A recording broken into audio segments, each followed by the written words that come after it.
Hey guys, in this video, I'll show you how to download and use Rumble on your MacBook using Safari. Rumble is a video sharing platform similar to YouTube, where you can watch, upload, and share videos. It's especially known for independent creators and a wide variety of content.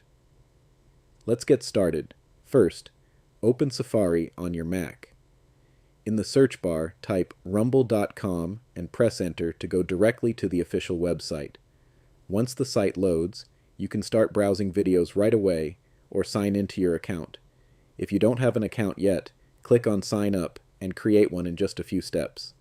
Now, since Rumble doesn't have a native Mac app, here's how you can make it feel like one using Safari.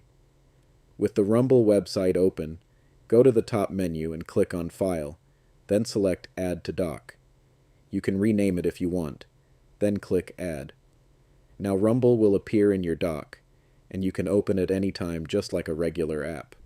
And that's it. You're now ready to use Rumble on your MacBook. If you found this useful, go ahead and drop a like and subscribe for more simple tutorials. Thanks for watching.